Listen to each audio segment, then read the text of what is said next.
Well, super. Good evening, everybody. My name is Wyatt Shields. I'm the city manager, and welcome to the first of two town hall meetings on the investment strategy for the city's allocation of federal America Rescue Plan Act dollars. And thank you all for joining us for this discussion. Mayor Tarter, would you like to make some welcoming remarks as well? Sure. Thank you, Wyatt, and thank you all for joining us tonight. Welcome to you all. I wanted to acknowledge my city council colleagues. I'm not sure who's on the line. I believe Letty Hardy is, and I'm not sure if I see anyone else yet, but I know city council is very interested in your feedback and your comments. We have discussed this publicly, but we really wanted ultimately to hear from you, our citizens and residents, to hear your thoughts and concerns and priorities as we help to work to spend this money wisely. So I want to thank you for that. I also want to let you know that many of us here in government have advocated strongly to have the city receive its fair share and fair due of this amount, because we know it's important to many businesses, restaurants, self-employed, and individuals here in the city who are still hurting from this terrible pandemic, and we know how important this is. The city also has a number of unmet needs that both started with the pandemic and some that pre-existed. So this money, I think, will come quite in handy and will be quite important for our community going forward. I'll just sort of preface things as well, and I know Wyatt will get into this in more detail, that there are rules and regulations that govern what this money can be spent on. So I think people's expectations need to be set that this isn't money that can be used for absolutely any purpose. There are restrictions, and we intend and must abide by those. But it is a nice, important, and useful, meaningful chunk of money, about $18 million in total. A small amount of that has been allocated, but much more to come. And so we're delighted to spend some time with you tonight, and we look forward to hearing your input. So with that, Wyatt, maybe I'll turn it back over to you, and thanks everyone once again. Well, thank you, Mayor Tarter. And I'll also note that Councilmember Dave Snyder is also in this meeting. And also just wanted to note a few staff members that are on this call. We're joined by Kiran Bawa, our Chief Financial Officer, and she will walk us through kind of the heart of tonight's presentation. We've got a brief presentation because we really want to have time to discuss this with you and get your questions, comments, suggestions. So we have about 11 slides that I think we can get through pretty quickly and then have a good discussion with you. We also have Cindy Mester, Deputy City Manager, and she's been very active working across the state and just making sure that we understand what the rules are with these dollars. As with all federal dollars, there's always a very thick set of rules that come with them. And she's been our lead city staffer in helping us navigate those rules and making sure we understand them. It is important that we follow the federal rules because the city gets many grants. And if you ever found in violation of the use of any federal dollars, you can be barred from future federal grants. So we take it very seriously. We also have the Deputy Finance Director, Melissa Ryman, and she's the one, whenever you see our budget or our audit, she's always kind of the key person in putting all of that together for us. Nancy Vincent is our Director of Housing and Human Services. A lot of these ARPA dollars are for, or really throughout the COVID pandemic, the city has done a lot in the form of direct assistance to our most vulnerable populations. And Nancy Vincent and her deputy, Dana Lewis, who's also on the call, have been really at the front lines for the city in doing that work with our Housing and Human Services staff.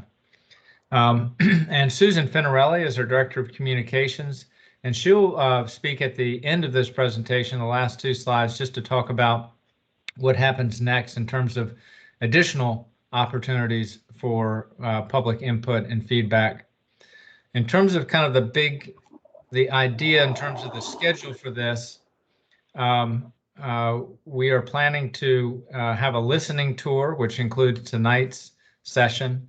We'll also get together on Thursday, November 4th, right after the election at noon. That'll be a midday session to get public input on these strategies for the use of ARPA dollars.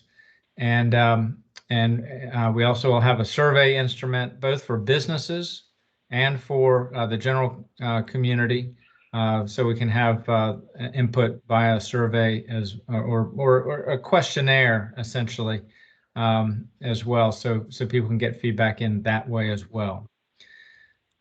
Kieran, maybe you could advance to the next slide, and I'll just make a few introductory comments, and then Wyatt, turn it over hi, to Wyatt. Yes, go ahead, Councilmember Snyder.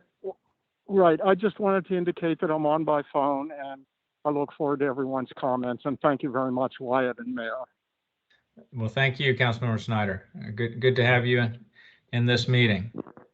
So as the mayor noted at the outset, the city's American Rescue Plan allocation out of the state and local government relief funds is just over $18 million. The City Council did take action in September to address some immediate needs, and those totaled just over $1 million. And so the remaining balance that we're discussing tonight is just under $17 million, or $16.9 million is shown in this chart. In terms of the federal rules, we are required to have these funds encumbered, which is to say we've entered into contracts to spend all these dollars by the end of the year 2024, and then the funds have to be spent by December of 2026. So the window of time that we have is essentially a 4-year window to use these dollars, and we want to do so strategically with your input. Next slide. The City Council has been guiding this from the beginning, and the City Council, as the mayor noted, was also very, I think, worked very well with their congressional delegation to advocate for local government assistance.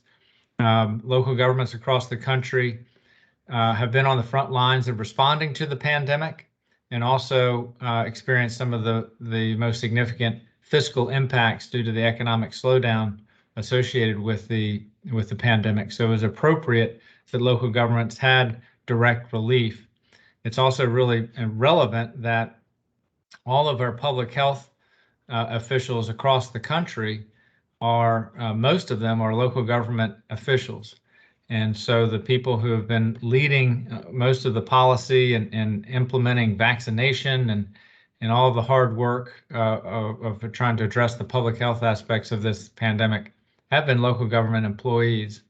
And of course, teachers and police officers, public works staff, all of local government employees have been at the front lines and trying to help communities get through this pandemic.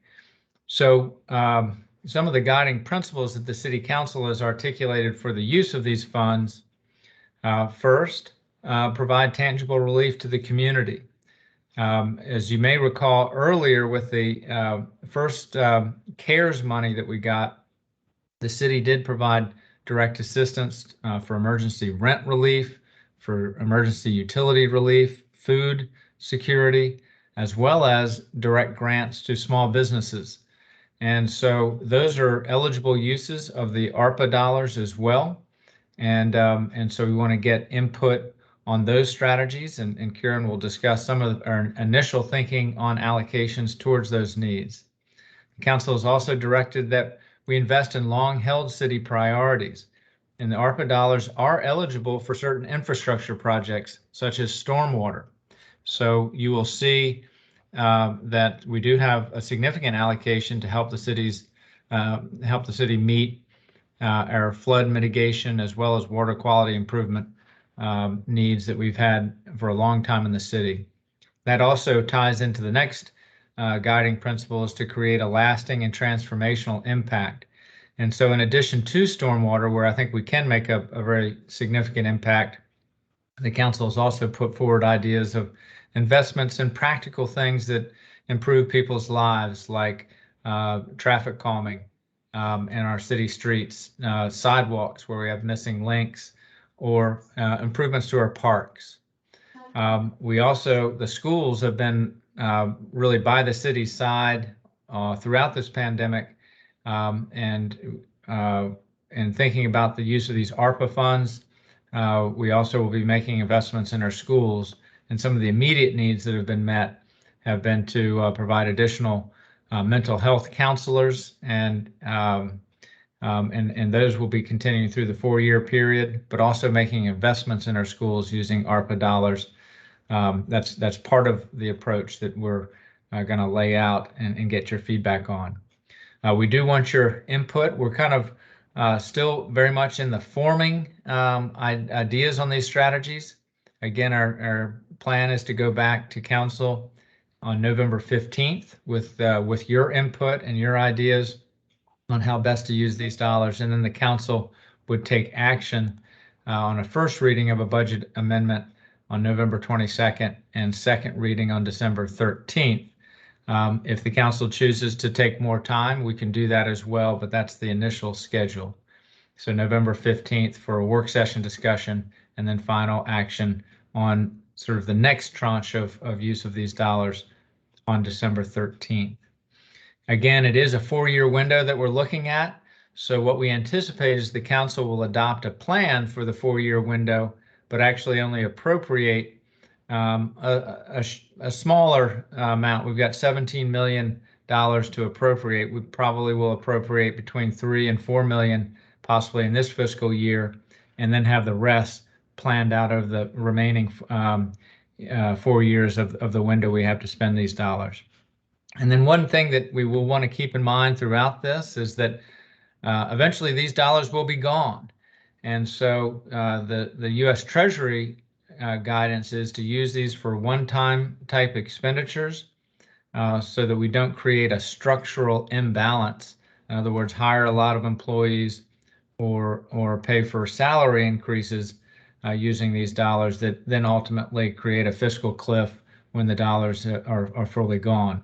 So those are some of the guiding principles that the council has articulated and that have shaped some of the proposals that you'll hear tonight that we want to get your feedback on.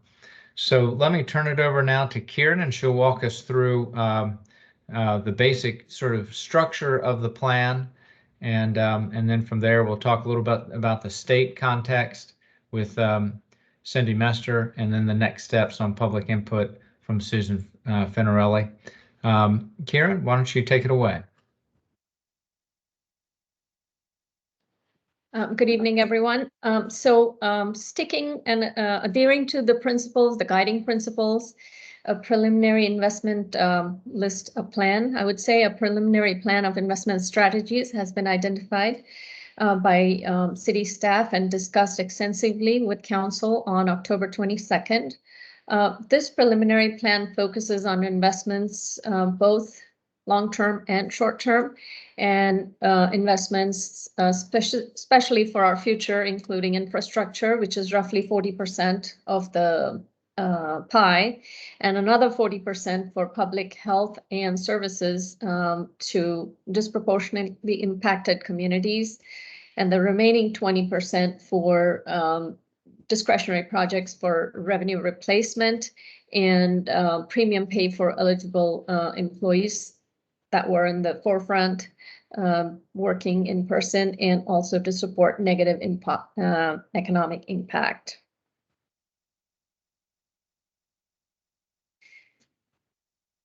The next few slides provide information on the preliminary plan that focuses, like I mentioned, on short-term and long-term investments, which are grouped based on the ARPA expenditure categories that are provided to us as part of the guidance.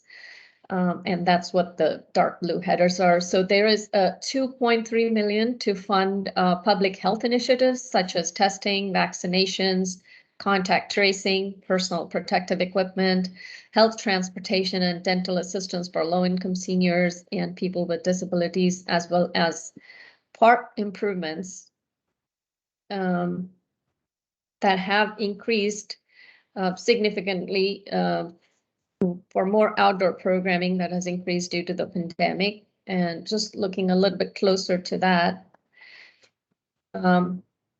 the projects from the city's capital improvement program, the CIP, that have been included in the park improvements, such as installing a permanent stage on the back of the barn in Cherry Hill Park to both reduce maintenance needs and increase availability and use for outdoor events, development of the usable park space at the Fellows property, and then replace end-of-life sport court lighting of tennis and basketball courts, Cherry Hill Park and Cavalier Trail Park, and replacing some very old play equipment at Berman Park, Cavalier Trail Park, and Crossman Parks.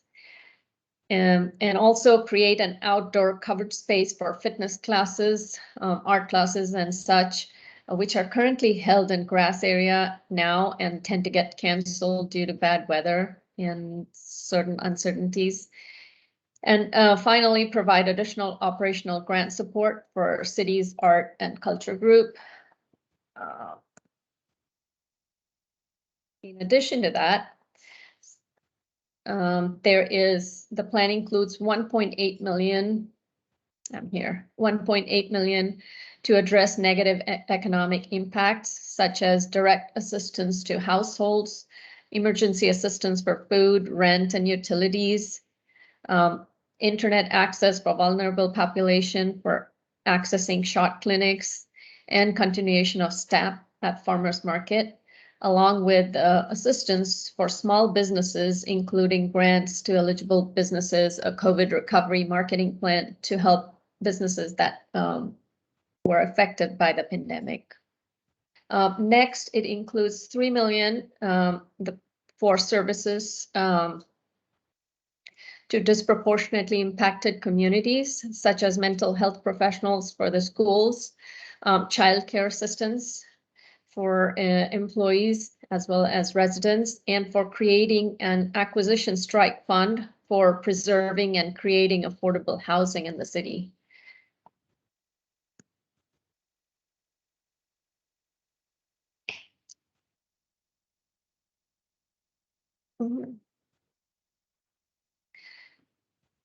Next, the plan includes 500,000 to cover premium pay for essential workers for the city government and the schools who regularly perform in-person function work, interact with others at work, or physically handle items handled by others, as well as employees that work in critical infrastructure sectors and are considered critical to protect the health and well-being of the residents.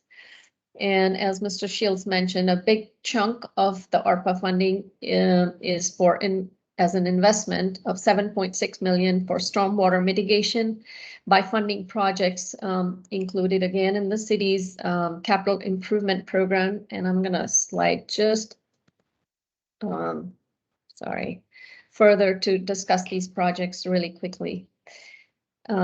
So the adopted CIP includes Trips Run watershed improvement, which consists of 2 stormwater projects in the same watershed that will reduce flooding and improve water quality through the use of stormwater best management practices supported by the state SEQ resources at Hillwood Avenue, number 1. That's one of the project's component, which is centered around the 700 block of Hillwood Avenue in the Trips Run watershed.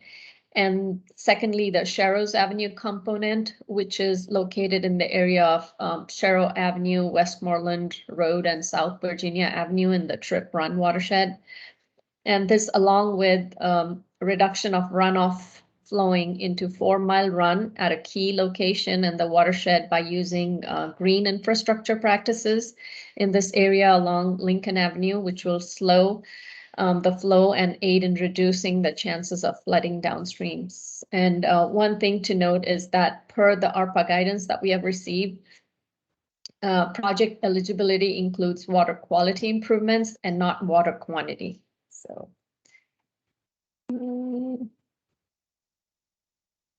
So in addition to infrastructure, there is 1.4 million for multimodal improvements, including bus shelter replacements, traffic calming, sidewalks, and pedestrian pathway improvements. And the remaining 340,000 for assistance with federal procurement compliance and grant compliance and reporting.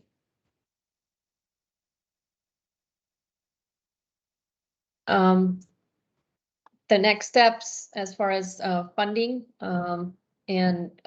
include that the next steps include community outreach and input from residents and businesses till mid-November, which will be laid out a little bit more in details by our communications director, and based on which a funding request will be, this funding plan will be revised and a funding request will be presented to council for first reading on November 22nd and for second reading and adoption on December 13th. And I will hand over to our Deputy City Manager, Cindy Mester, for discussion of ARPA and these state local funds at state level. Thank you, Ms. Bawa. Yeah, we just want to give you a little context. We've been talking this evening about the local resources, but this is in context of a much larger federal legislation referred to as ARPA, of course. Within that, the Commonwealth of Virginia is actually going to receive almost $14 billion because ARPA includes about 18 programs. We've been talking about the local recovery funds, but there's also funding for education, child care, homeowners assistance, rental assistance, vaccine, testing, and data for our health departments, homeownership, energy, mental health, and so forth. So there's a lot of other programs that will be coming to the Commonwealth of Virginia that the state and localities can access. And within that 13 billion, there is 4 billion set aside for the state, similar to the type of programmings and funding that we're talking about this evening. And the state is receiving, it's about 4.3 rounding up, 4.3 billion. And of that, in this last special session, they've awarded just over 3 billion of that. And it is going to be helping broadband, K to 12 education, mental health, and that also vaccine and health department issues. So they're really looking at those broad areas. Some of that funding the city can access directly as grants, some will flow directly, and some we can leverage with ours. So one of the key things we're trying to look at is make sure we use our dollars to city priorities and where we can leverage state and not duplicate. So we just wanted to give a little context, and there's more than just the 18 million that's coming to the city on our local recovery funds. The state's getting that as well as others. So in partnering with the school, they are getting some small amounts directly for K-12 plus what we have. Some of the challenges are the criterias. And so a lot of the funding for schools, for example, comes with Title I criteria for the lower income, our food assistance program. So that may lessen the amount we get from these other funds. So it makes it important that we prioritize ours. So that's just a quick overview on the bigger picture of resources that we're also trying to leverage and not duplicate to make sure we benefit the community of the City of Falls Church. Thank you, Ms. Bawa and Mr. Shields, and I'll pass the baton back. So we have just one more slide, or maybe two, just on the engagement strategy, just so that people are aware of the way we will be trying to reach out to people. And Susan will cover that, and then we'll open it up for discussion and questions. Thank you. let's see, admitting one more person into into our chat here. And for the person who is having trouble seeing the slides, I did put in the chat a link to the PDF format of this PowerPoint. So if you want to open that on your device and follow along, might be easier to read that way as well, especially if you're on a phone or something. And that will be posted to the ARPA website tomorrow, or perhaps I'll have a few moments to do that tonight. But as far as the investment strategies go, coming soon will be 2 surveys. We have one that the community is the audience, and we want them to answer what the priorities should be. Then there'll be a separate survey that is for the business community. Business owners can answer this to let the Economic Development Office wrote it, so you can tell them how the business fared over the height of the pandemic. So stay tuned for that. They are getting translated right now in Spanish and Vietnamese so that we can hopefully reach our entire community. We also have strategies for reaching out to those who might not have easy access to computers. In addition, we have our website, so fallschurchva.gov/ARPA. And again, we're using ARPA as an easy acronym because SLURFERF is harder to say and have in your mind. So that is our ARPA central location. That's where you can find the latest information, the surveys, these presentations, these town halls, all of that. So we'll continue our outreach so that everyone who wants to voice an opinion, wants to learn more, can do that. Oh, and you see the slide advanced. Thank you very much for that. Another way that you can get information is by subscribing to the what we call the news flash, and that is on the ARPA webpage. You'll get an email every time we update the page with significant information, so including the surveys. If you want to know when the surveys are posted, we will definitely send out a notice through that news flash. And lastly, what I neglected to put on the slide is if you want to send an email, if you have a question, you have a comment, you can send that to publicinfo@fallschurchva.gov. And if it's a question, I'll get it routed to the right person. If it's a comment, I can forward it to council and who can see what your comment is. So I believe that covers the basics of our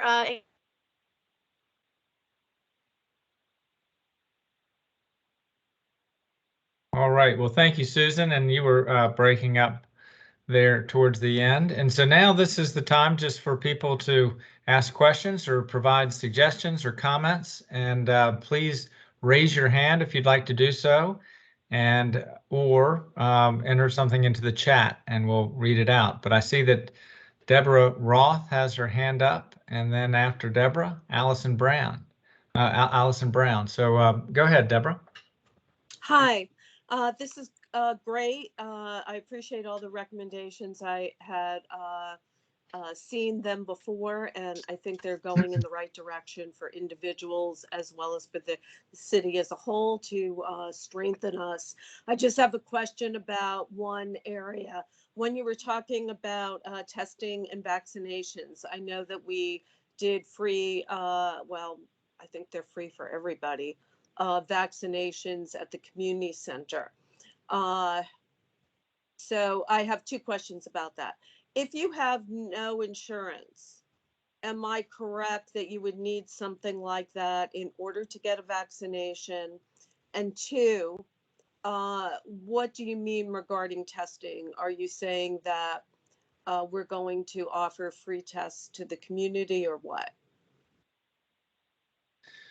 So for individuals, vaccines are at no cost. And so that's true whether you get them at CVS or you get them at your hospital, or whether you get them at a city-sponsored vaccination clinic.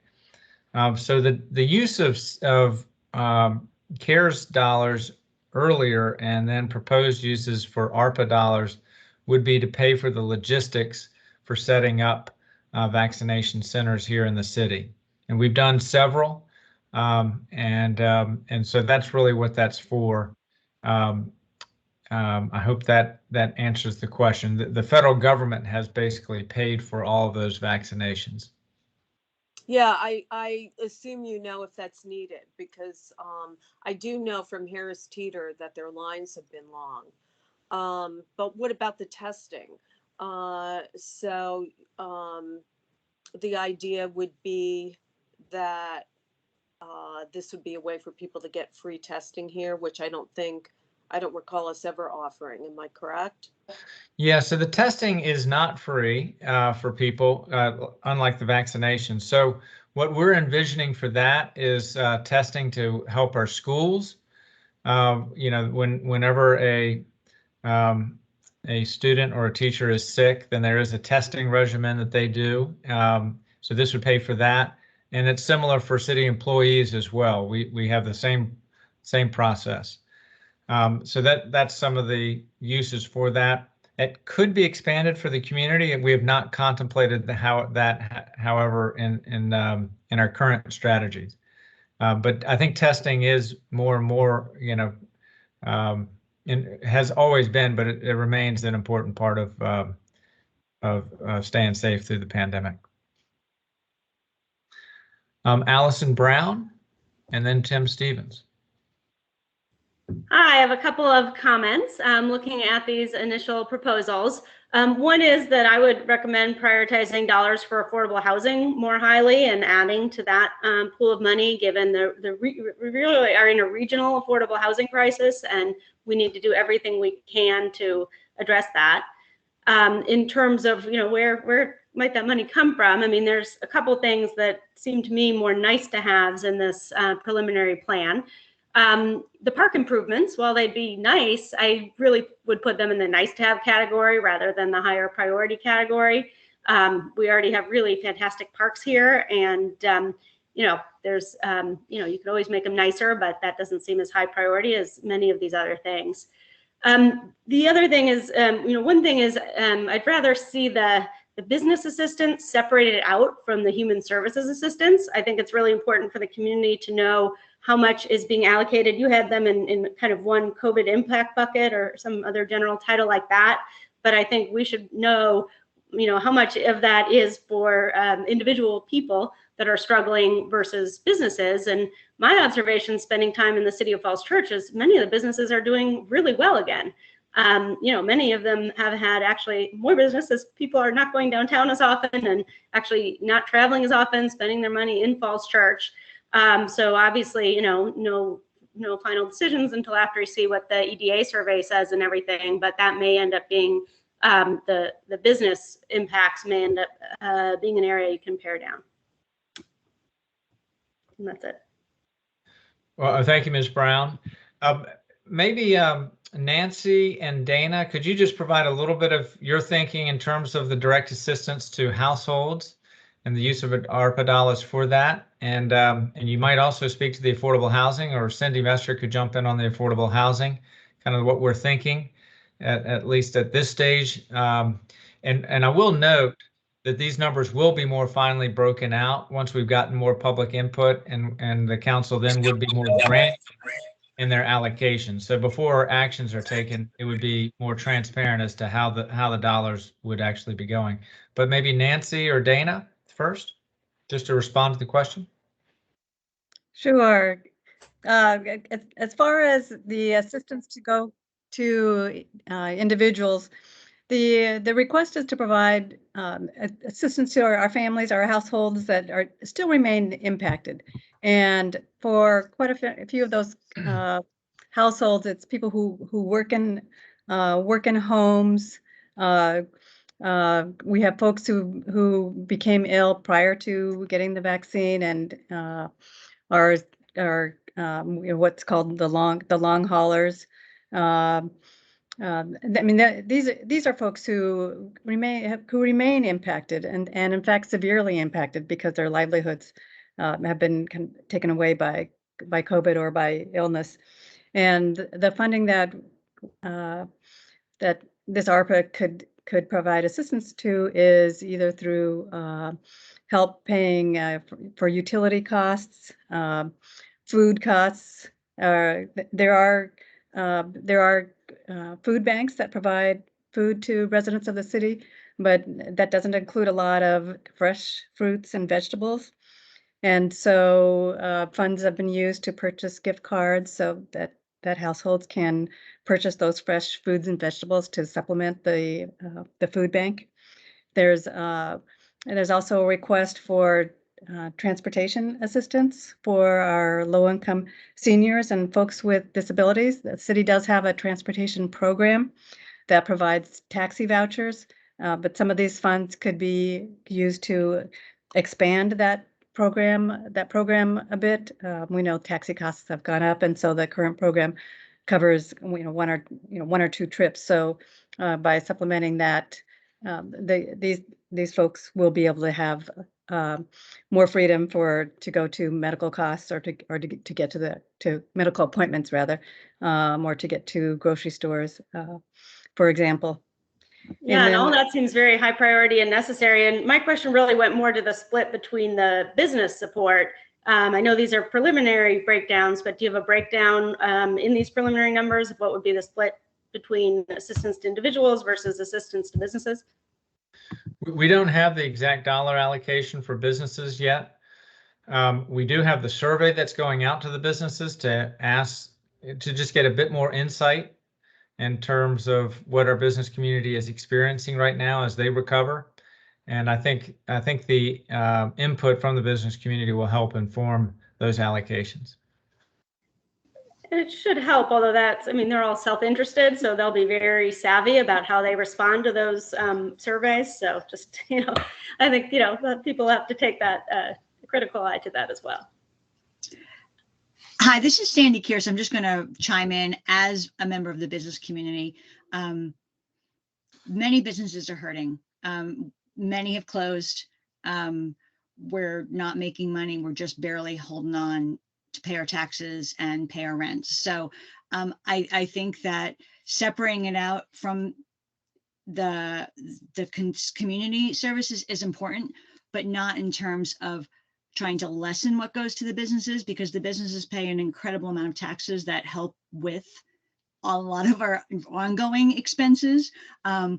But to separate it out, because they are, I think, different needs. I think the community services and the business community services or needs are both important and need to be looked at separately, not to diminish either, but just to make sure that we're covering all of the needs of the community.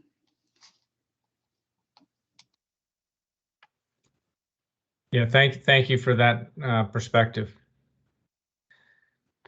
So we have Tim Stevens has his hand up. Yeah, thank you, Mr. Shields, and thank you to Ms. Bawa and Ms. Messer for teeing up the discussion this evening. In the spirit of brainstorming, I wanted to propose a couple of projects. I think they would fall under the category of infrastructure or practical things that improve people's lives. First has to do with fitting out the community center to function as an emergency cooling or a heating center during or in the aftermath of severe storms.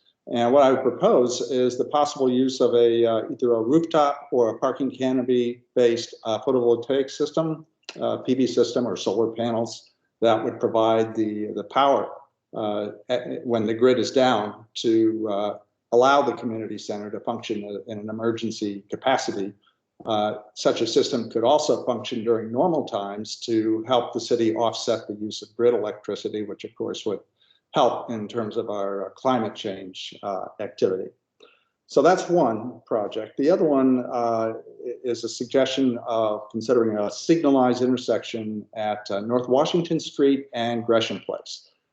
This would enable people who are pedestrians who are trying to get from the western side of North Washington Street over to the eastern side so that they could go to Isaac Crossman Park. I see a lot of people trying to get across that street right now, and the lack of an intersection kind of increases the danger there. And also for vehicles trying to get out and make turns onto Washington Street off of Gresham Place, there's no signal there to allow that. So those are two suggestions I would make for possible use of the ARPA funds. But thank you very much for holding the session this evening.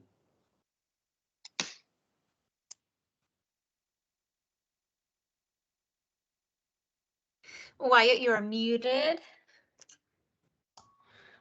Thank you, Mr. Stevens. And Mr. Stevens serves on the Planning Commission as well. And thank you for those suggestions and for participating tonight. Are there any other We do have a questions? question in the chat. Yes, indeed. We do have a question in the chat from Ms. Kears. Let's see. Wasn't the stormwater mitigation plan already included in the city infrastructure plan prior to ARPA? And so the answer to that question is yes. The city has formed a stormwater task force, which recommended, sort of sorted through and triaged the city's stormwater needs and recommended a series of capital improvement projects to mitigate flooding impacts in the city. Those were adopted in the CIP. And so what the ARPA would allow us to do is to move those projects forward. We're in the engineering phase for those projects now, and ARPA would allow financing for those projects and mitigate an increase in the stormwater fee that would be associated with those projects. So that is the current thinking. There is, as always, very particular rules with ARPA dollars, and the stormwater dollars. Stormwater is an eligible use of ARPA funds. However, there needs to be a connection to water quality and water quality benefits. A lot of these projects that were focused on by the Stormwater Task Force were really about quantity and flood mitigation. And so the city has a long-standing practice of doing clean water projects. And so we are marrying up some of those existing clean water projects that are also in the capital improvement program with some of the flood mitigation projects, so that if they're bundled together, then they are more neatly eligible under the ARPA dollars. So that's part of our thinking on how to proceed with those. As Kieran noted, approximately $7.5 to $8 million of currently, the conceptually at this point of the ARPA dollars would go for stormwater relief. Looks like Ms. Brown raised her hand again. Did you have a follow-up Yeah, question? I wanted to circle back to affordable housing because we had, I would be really interested to hear more about whether you have any preliminary thoughts on what those dollars would go toward, and whether the current estimate is enough, or whether really we could use more money for affordable housing, which would be my view. Sure. Cindy or Nancy, would you like to answer that question? I'd be glad to take the first stab, and of course, Nancy has been, and Dana, partnering with us on that. So this request is targeted towards the current focus on Virginia Village to acquire the units there, so we can consolidate and maintain the existing ones as affordable, because they're just market and they can turn over, and we're seeing a lot of interest in that area. So we're afraid they're going to have rent escalation. And then the long term with consolidation, then we would be able to redevelop a good affordable housing project that's new construction, energy efficient, and ties into the adjacent area, the parks and commercial areas, so forth. They're great affordable housing, but they are World War II, 1940 housing, and so they are starting to age out. This proposal would tie nicely in with the Virginia Housing Reach Amazon grant application we just applied for, which is $3.75 million. That would also be a similar strike fund. So we would have this money plus the Amazon. All fingers crossed that could be, a good chunk of money to start acquiring. We would have to buy, refinance, but we'd have cash to buy, so we didn't lose a competitive edge. We refinance and do a revolving fund. There's a lot of needs in the city, so of course affordable housing is one of those. So one could always say yes, more money, but we're trying to balance the 18 million, and of course what you see before you would commit all of that, and so that's why the community engagement and getting the input onto priorities. But that's the plan for this particular amount of affordable housing funds.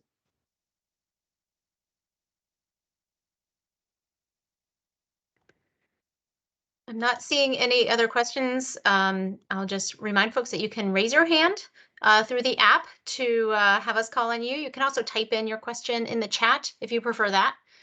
Not seeing any questions at this time, but maybe someone is thinking of one. And of course, this meeting is being recorded and will be posted to our ARPA website, fallschurchva.gov/ARPA, as well as this presentation. I am not seeing other questions, Wyatt. Okay. Well, I hope this was helpful to people, and this is kind of the beginning of an engagement that ultimately will culminate in the council making decisions on December 13th. Second reading on a budget amendment would be that date. So we've got some time before these decisions get made. And when the council does take action on December 13th, that will be to adopt a plan, but also an allocation for the current fiscal year, which ends on June 30th. So that, it would be 6 months worth of use of funds. And then the remaining years would be appropriated year by year. So there'll be opportunities for further discussion down the road, even after the council makes the decisions this year, if priorities change or if other needs arise over the 4-year window. We will have another session on, as we mentioned at the beginning, on Thursday, November 4th at noon. And so spread the word if you found this useful. I think it is important. This is we have the opportunity to make a real difference with these dollars, and so it's important that people weigh in on it and help guide it and shape it with your input. So thank you for joining tonight. Look forward to continuing the conversation, and have a good rest of the evening. Thank you. Thank you.